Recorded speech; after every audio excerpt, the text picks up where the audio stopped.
दोस्तों private school के लिहाज से ये जो सैलरी प्रोवाइड कर रहे हैं ये बहुत ही ज़बरदस्त है और बहुत ही एक्साइटिंग भी। कर रहे हैं कि हम प्रिंसिपल के लिए 25 लाख रुपए प्रतिवर्ष की सैलरी प्रोवाइड करेंगे, मतलब लगभग 2 लाख रुपए प्रति महीना।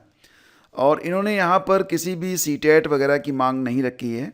इन्होंने साफ साफ कहा है कि अगर आपके पास एक्सपीरियंस है तो आप अप्लाई कर सकते हैं। और अगर देखा जाए तो इस लिहाज से जो यहाँ पर वैकेंसी आई हुई है ये बहुत ही शानदार वैकेंसी है। इतना जो है मतलब कहाँ मिलता है भाई, मतलब लगभग 2 लाख रुपए से आपकी स्टार्टिंग हो जाए।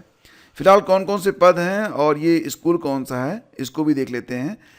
यहाँ पर देखिए प्राइमरी के लिए भी पद हैं और टीजीटी के लिए भी पद हैं। प्रिंसिपल के लिए तो है ही है, प्राइमरी और टीजीटी के लिए भी यहाँ पर पद हैं। तो टीजीटी के लिए ये कह रहे हैं कि अगर कोई ग्रेजुएट है या फिर पोस्ट ग्रेजुएट है with minimum two year experience in A school और आपने किसी स्कूल में 2 साल तक पढ़ाया हुआ है, then you are eligible to apply. आप यहाँ पर अप्लाई करने के लिए बिल्कुल योग्य हैं, आप पात्र हैं। और इन्होंने अपना जो फॉर्म उपलब्ध करवाया है ये एक गूगल फॉर्म है और एक्टिविटी टीचर के रूप में कर रहे हैं कि art craft music dancer PTI. और इसके जो एलिजिबिलिटी है वो ये है कि आप स्नातक होना चाहिए, ग्रेजुएट हों और विद रेलिवेंट डिग्री डिप्लोमा। तो जिस भी एक्टिविटी टीचर के रूप में आप करना चाहते हैं तो उसमें आपके पास कोई डिग्री या डिप्लोमा होना चाहिए, जैसे कि अगर आप म्यूज़िक हैं डांस हैं पीटीआई वगैरह में, ठीक है। और एक पद और भी है इनका कि एडमिशन काउंसलर।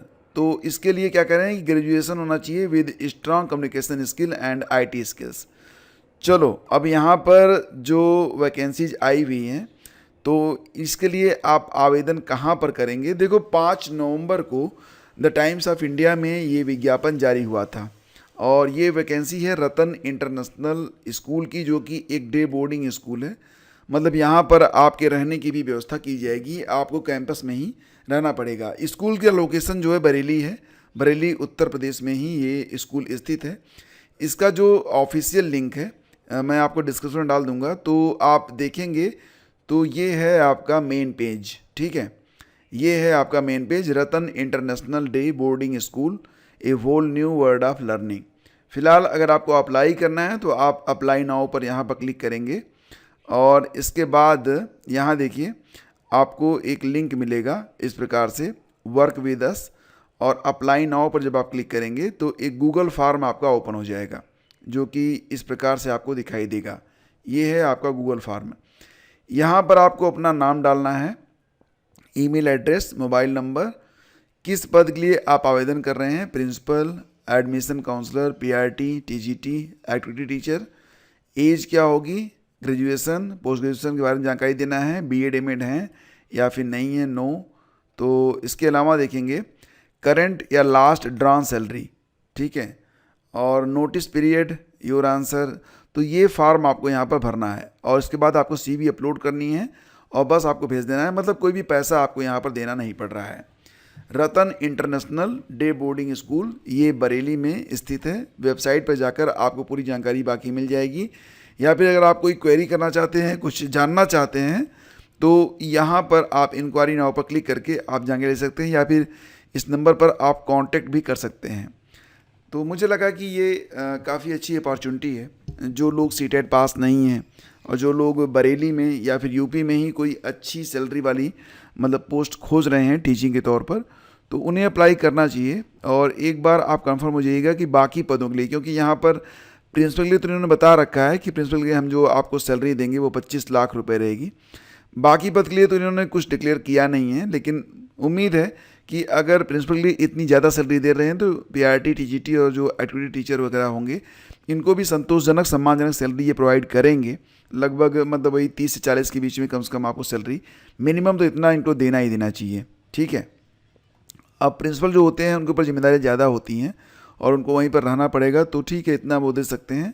तो इस प्रकार से अगर आप चाहें तो यहाँ पर आवेदन कर सकते हैं। दोस्तों बात करते हैं डीएलएड के बारे में। तो डीएलएड के अंतिम सप्ताह के लिए मतलब क्या है ना कि इसमें जो एडमिशन की प्रक्रिया थी वो रुकी हुई थी। कारण ये था कि सरकार की ओर से डीएलएड में एडमिशन की योग्यता जो तय की गई है वो स्नातक रखी गई है, लेकिन इसको लेकर इसे कोर्ट में चैलेंज किया गया था और फिलहाल अब कोर्ट ने यह कह दिया है कि डीएलएड के लिए स्नातक ही योग्यता रहेगी। तो अब क्योंकि यहाँ पर जो एक पेंच था कि डीएलएड के लिए जो एडमिशन होंगे वो इंटरमीडिएट बेस पर होंगे या फिर स्नातक के आधार पर होंगे। तो अब ये जो मामला था ये क्लियर हो चुका है और कोर्ट का आदेश आ चुका है और कोर्ट ने ग्रीन सिग्नल दे दिया है सरकार को कि जो एलिजिबिलिटी आपने तय की है स्नातक वही रहेगी। तो इसके बाद अब पीएनपी के जो सचिव हैं अनिल भूषण चतुर्वेदी की ओर से डीएलएड संस्थानों में प्रवेश के लिए नवंबर के अंतिम सप्ताह से आवेदन प्रक्रिया शुरू करने का प्रस्ताव भेजा गया है।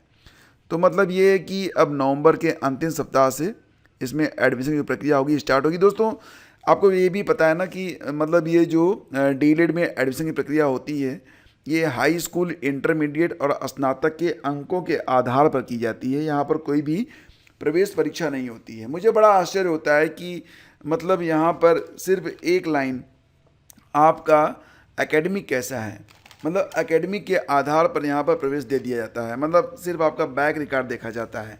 मुझे लगता है कि यहाँ पर एक प्रतियोगी परीक्षा भी होनी चाहिए। बहुत सारी वजहें होती हैं, बार बार इस पर सवाल भी उठे हैं। कई लोगों के जो एकेडमिक होते हैं उसी पर सवाल उठ जाते हैं, ठीक है। और आपने भी न्यूज़पेपर वगैरह में सब पढ़ा होगा, मैं जो कहना चाहता हूँ समझ रहे होंगे। तो इसका कहने का मतलब यहाँ पर ये है कि एक प्रवेश परीक्षा के लिए अगर व्यवस्था हो जाती तो ज़्यादा बेहतर रहता। अब सिर्फ मतलब यहाँ पर ये है कि जिनके नंबर अच्छे होंगे हाई स्कूल, इंटर और स्नातक में, सिर्फ वही शिक्षक बनेंगे प्राइमरी के।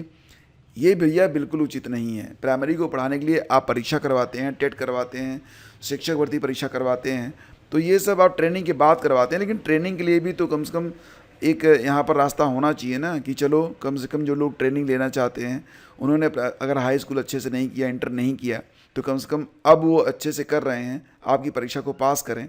तो एक परीक्षा का होना नितांत आवश्यक होता है। लेकिन कई सालों से प्रयास हो रहा है, लेकिन अभी तक जो प्रक्रिया है वो इसी प्रकार से आगे बढ़ रही है। रेलवे भर्ती बोर्ड ने जो विज्ञापन जारी किया था, इस पर मैं आपको कई बार अपडेट दे चुका हूँ, दोबारा से बता देता हूँ कि यहाँ पर अगर आप स्नातक हैं तो आप स्टेशन मास्टर, मालगाड़ी प्रबंधक और अन्य पदों पर रिक्तियाँ आई हुई हैं। 5810 पद हैं। यहाँ पर कोई भी बीएड, सीटेट वगैरह आपसे नहीं मांगा जा रहा है। अगर आपकी उम्र 33 साल तक है और नियमानुसार अगर आप ओबीसी हैं तो 3 साल 36 साल, और अगर आप SC ST से आते हैं तो 5 साल, मतलब 38 साल तक की उम्र तक आप यहाँ पर आवेदन कर सकते हैं। 20 नवंबर लास्ट डेट है और न्यूनतम उम्र जो है 18 वर्ष होनी चाहिए। तो इसमें इंटरमीडिएट के लिए भी पद हैं, स्नातक के लिए भी पद हैं।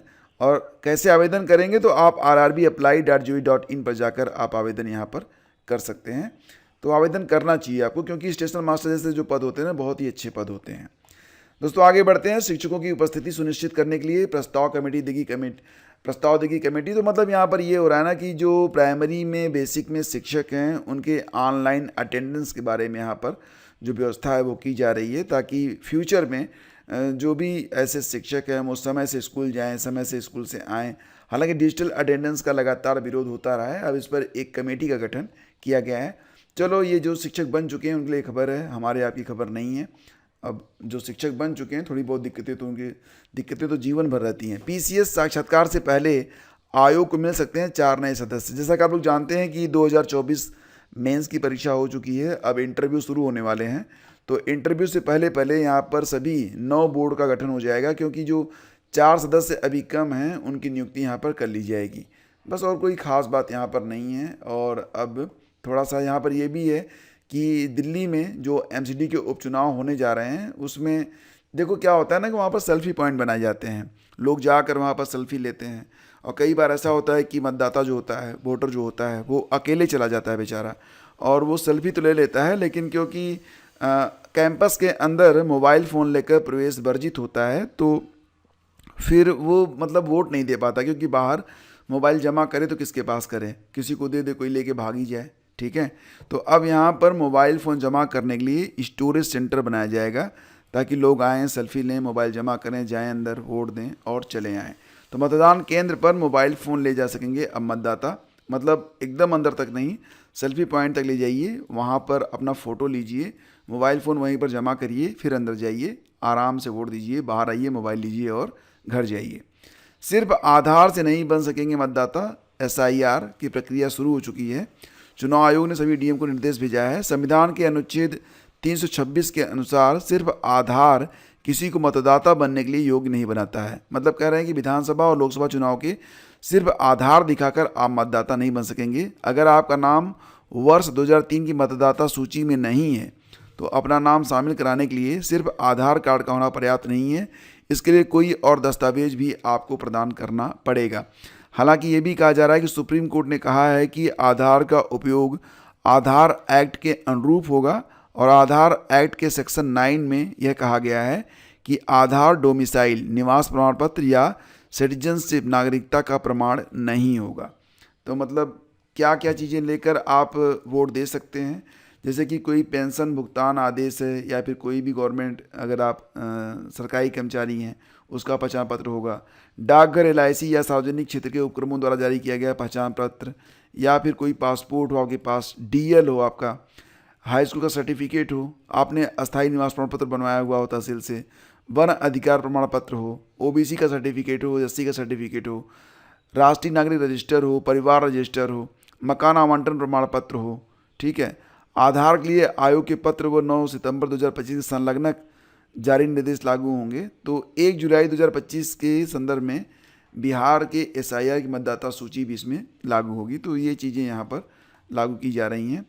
फर्जी सिम बॉक्स से ठगी की जांच CBI को। देखो दोस्तों, अगर आपके पास कोई भी कॉल आए, पुलिस का कितना भी बड़ा अधिकारी बनकर कोई आपको कॉल क्यों न कर रहा हो, तो बिल्कुल भी उसे करने पर ना तो आप उसका वीडियो कॉल रिसीव करें, ना तो उसका कोई ऐप या फिर कोई लिंक ओपन करें। और अगर आपको कोई APK करके कोई फाइल आपके व्हाट्सएप पर आती है, बिल्कुल से सावधान रहें। मतलब ये है कि जो कुछ भी आप डाउनलोड करेंगे वो प्ले स्टोर से ही करेंगे, गूगल के, अदरवाइज आप नहीं करेंगे। तो ये व्यवस्था आप लोग कर लीजिए। और दूसरी बात यहाँ पर ये भी है कि मतलब इस प्रकार की अगर कोई कॉल आती है ना, अभी कुछ दिन पहले एक कॉल सुबह ही आई थी मेरे पास। मैंने उससे कहा, उसने उल्टा और सीधा आरोप लगाया। तो मैंने कहा भाई ठीक है, तू मामला जो है मेरे निकट का जो पुलिस स्टेशन है वहाँ पर भेज दे, या फिर आप बहुत बड़े अधिकारी हैं तो आप मेरे जो डिस्ट्रिक्ट के SP हैं आप उनसे संपर्क करिए। वहाँ से कोई सिपाही आएगा तो मैं पहुँच जाऊँगा थाने पर। मैं पीछे नहीं हट रहा हूँ, लेकिन तुम्हें मैं अपनी जानकारी उपलब्ध क्यों करवाऊँ और तुम्हारे कहने में मैं क्यों आऊँ। तो मतलब इस तरीके से ना, अगर कोई आपको फ़ोन पर फोर्स कर रहा है किसी बात के लिए, तो बिल्कुल आप उसे एक समझदार व्यक्ति की तरह बात करिए, उससे घबराइए मत, कुछ होता नहीं है। हाँ, इनके पास ट्रिक्स बहुत होती हैं, तो वो सारे ट्रिक्स आप पर आजमाएंगे, लेकिन आपको हिम्मत दिखाना है।